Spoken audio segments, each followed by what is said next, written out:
So, but for me, I'm interested, of course, I'm committed to it. I'm not just interested in. I have deep convictions about justice, but I'm also concerned about truth and how you arrive at it, how you can feel confident about your truth, and how you can demonstrate that everybody who disagrees with you, how you can demonstrate that they're wrong, which is a very different thing than dismissing them as wrong. I don't dismiss. Either I have to demonstrate, either I demonstrate, or I have to plead agnosticism. I don't have title to dismiss. Well, when it comes to the truth of the world, what do you feel that events that have transpired since October 7th might reveal about that? And if it goes beyond just the cruelty and the injustice that we're seeing play out in Gaza, maybe you can speak to that. I think it brought into relief a deeply pathological and ugly aspect of Israeli society, which people wanted to marginalize, as in, yes, Israel did this wrong, Israel did that wrong, all states do terrible things. But I think it goes beyond that. I think about it a lot. There's a real, it's not even a sickness, it's an ugliness, an ugly, ugly underside, which start to come out in Israel's last assault on Gaza, when they start to post on the web the videos of their enthusiasm as they destroyed Palestinian homes, as they humiliated and degraded Palestinian women and Palestinian men. If you look at the last report from the UN Human Rights Council, the commission that wrote the report was chaired by Navi Pillay, who was the former High Commissioner for Human Rights.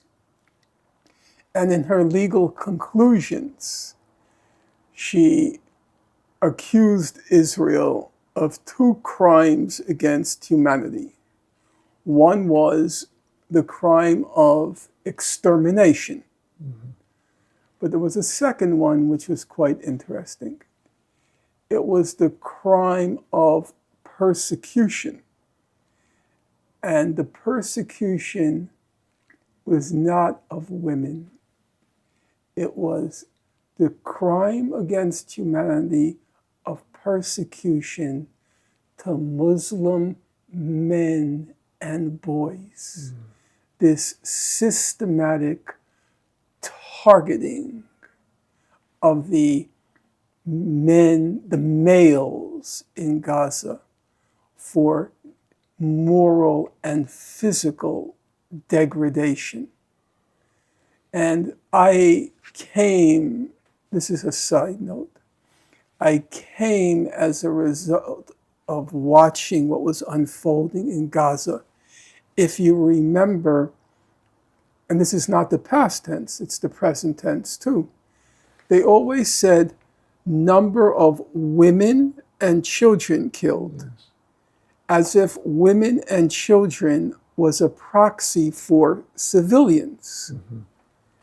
So in normal human rights reports, they have 2 categories, combatants and civilians. But in the unfolding horror in Gaza, the 2 categories became women and children on one side, men on the other. Not civilians versus combatants, but women and children versus men.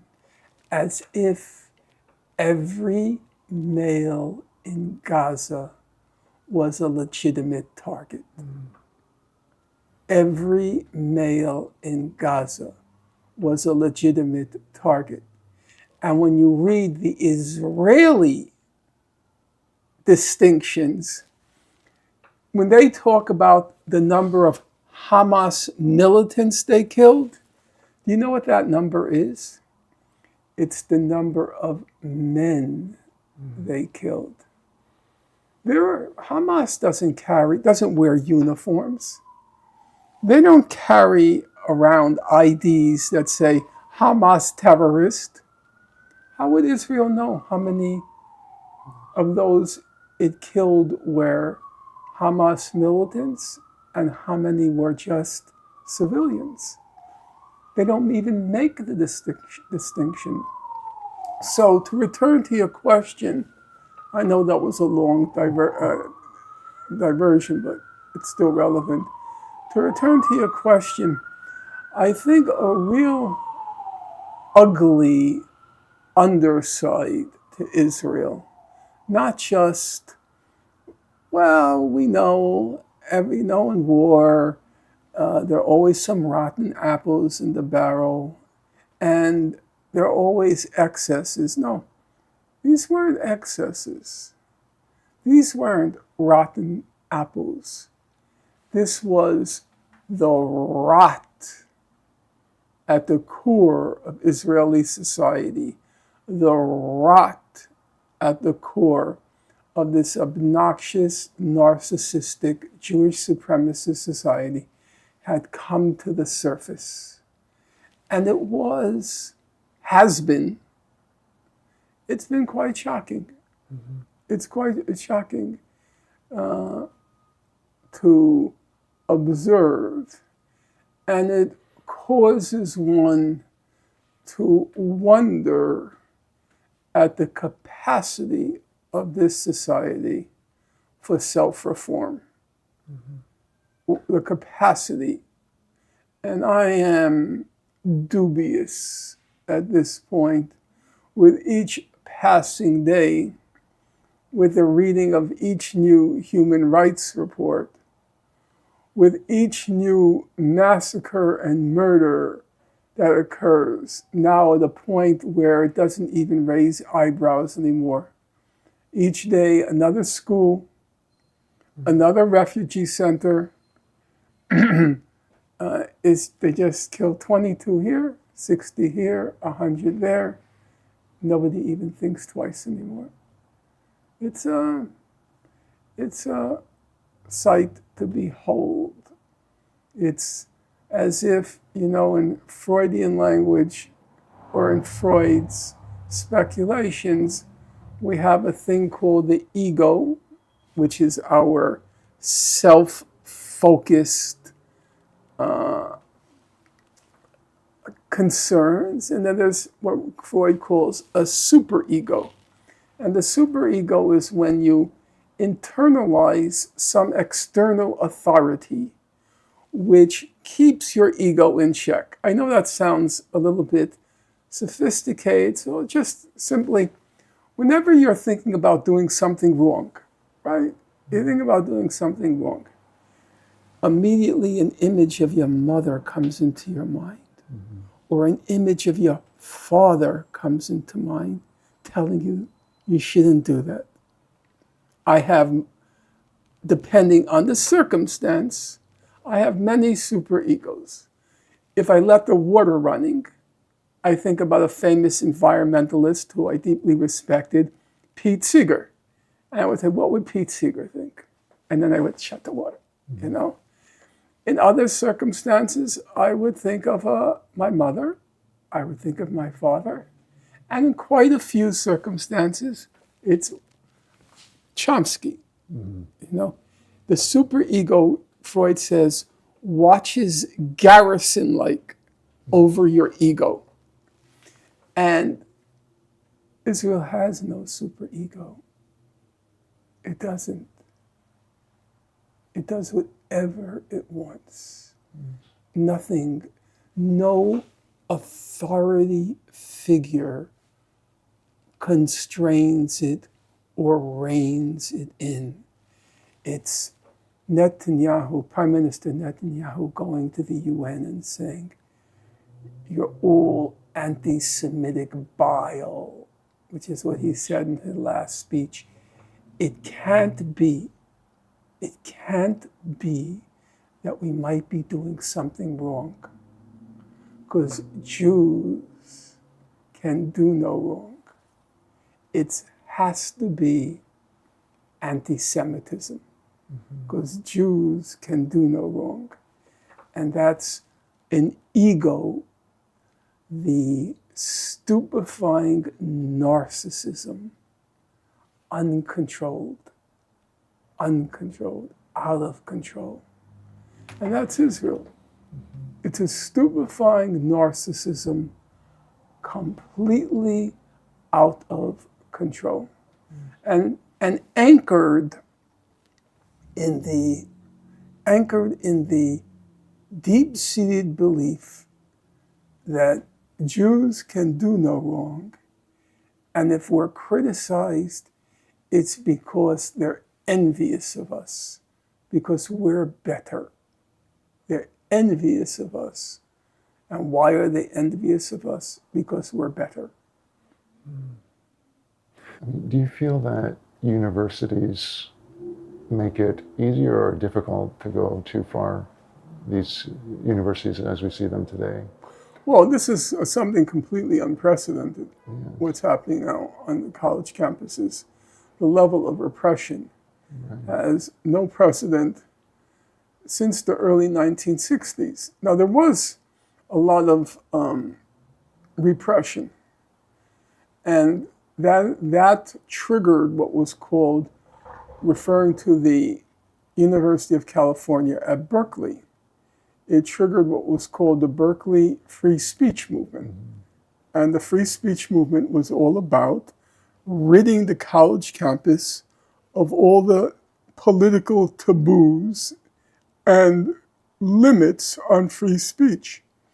Now, by the 1960s and early 70s, there were no taboos. No, there were no taboos. And you had your tables, you can organize for socialist revolution, communist revolution, smashing the bourgeois state, anything and everything. Everything went. And now we're seeing a very dramatic and serious regression, basically because of the billionaire Jewish supremacist supporters of Israel. Because Jews are rich. They're the wealthiest, what's called religious ethnic group in the United States. They are the richest. And they tend to support liberal causes. And so they give lots of money to universities, lots of money to the arts world. If you go into Lincoln Center, you go into a library, there is always a plaque nowadays of the donors who gave. And the plaques are always 75% Jewish. And that's a good thing. Jews take it as a source of pride to give to institutions which advance culture and the elevation of the mind. That's a good thing. Unfortunately, it has an underside or a downside. It means incredible cultural power. And now they are, or the Jewish supremacist billionaire class, they're exerting that power. It's not just at the Ivy Leagues. Not just at the Ivy Leagues. You take City University of New York. They're terrified. Because a lot of the graduates of even the City University of New York, who are Jewish, they made it. They became very wealthy. And now the screws are being the screws are being turned, either clamp down on these anti-Israel, anti-Semitic demonstrations, or you're not getting our money. And so the repression has been actually, it's been beyond belief. You can't say anything now critical of Israel. So far, we're now, as you're interviewing me, we're beginning October. So there's been roughly about a month of classes. So far, the schools have been very quiescent. They've been very quiet. I suspect because the students are trying to figure out, how do we move forward? What do we do? I would guess that after last spring, remember a place like Columbia, it costs $90,000 a year. That's not small change. And a lot of the students, they were threatened with suspension, expulsion, non-attendance at graduation, but then something 1,000 times worse. They were told that if you participated, you're not getting a job here. You're not getting a job there. You're not coming to this law firm. So it was going to follow them through the whole of their life's journey. And so my guess is there were a lot of very anguished conversations between the students and their parents this past summer. And a lot of ultimatums that if you don't stop, we're not paying your tuition. So right now, the schools have been quiescent, but also I think they're trying to figure out how to proceed. And we'll wait to see how effective those draconian repressive measures have been. Without presuming anything, I want to ask you, what do you think is at the fore of the minds of these donors who are telling the universities? Oh, I have no doubt what's at the fore. Is it like you're embarrassing Israel, or is it Jews can do no wrong? Okay. That's why I say they're Jewish supremacists. They don't really care about Israel. They don't really care about Israel. They care about Jews. There was a famous social critic, his name was Irving Howe. And Irving Howe once said, if you have $100 in your pocket and you don't buy a one-way ticket to Israel, that's how much it cost back then you're not a Zionist. But if you're a Zionist and you want to go build a Jewish state, blah, blah, blah, blah, blah. But if you stay here, you don't really care about building the Jewish state. They don't care about the Jewish state. They care about its Jews. And Jews can do no wrong. And if anyone criticizes them, it must be because they're jealous, because they're envious. So, I think they're Jewish supremacists. It sounds almost like a fear of somebody's reputation being sullied. Excuse me? It sounds almost like a fear of someone's reputation. It's an indignation. How dare you criticize us? Yes. How dare you criticize the Ubermenschen, the Superman? Part of it I get. There's two aspects to it. There's what you can call the otherworldly and the worldly aspect. The otherworldly aspect is the whole notion of the Jewish people as the chosen people and how that can easily be perverted into being chosen in the sense of being superior, even though that wasn't originally what the idea of chosen people were. But it can easily be perverted into the idea of chosen in the sense of being Ubermenschen, Supermen. But then there's the worldly side, which I frankly have to admit, there's a lot of truth to it. I'll give you an example. So this is my 6th grade class, which we've already referred to. You take Mark Cohn, brilliant guy, I've already said it. He eventually became the Chief Technology Officer, the CTO, of Unisys, which is one of the biggest computer companies in the world. It's based in Washington. Okay? So then we have Virginia DeMario. She became a doctor. Zori Cohn. She became a doctor. Michelle Alata. She became a doctor. And there are many who became doctors I don't even know. Now remember, I'm talking about girls here. At that time, a girl doctor, very, very unusual. It was just at the beginning of what came to be called the women's liberation movement.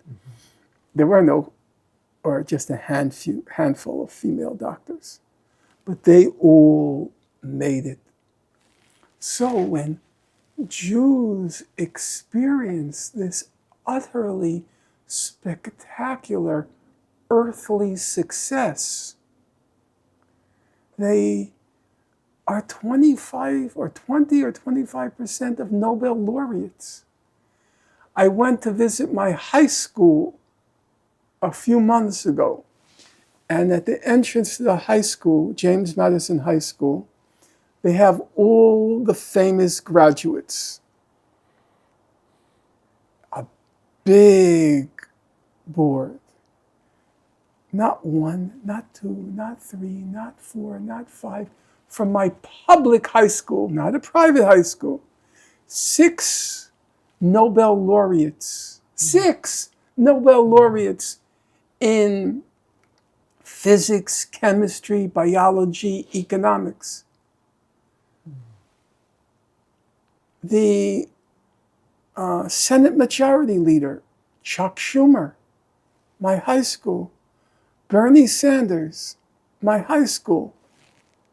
I could go on and on. Even I am astonished. Even I am astonished. When I looked at that, I said, holy Toledo. It can't but go to your head that there must be something special about Jews. It's intoxicating, not just because of the religious notion of the chosen people, but it seems to have been validated in worldly success.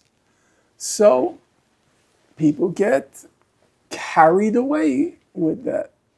And then they figure everybody must be jealous of us. Everybody must be envious.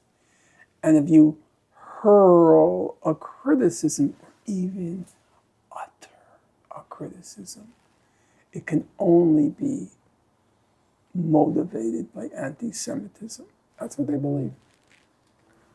Thank you so much. I mean, it's been such an illuminating discussion. You've been so generous with your time.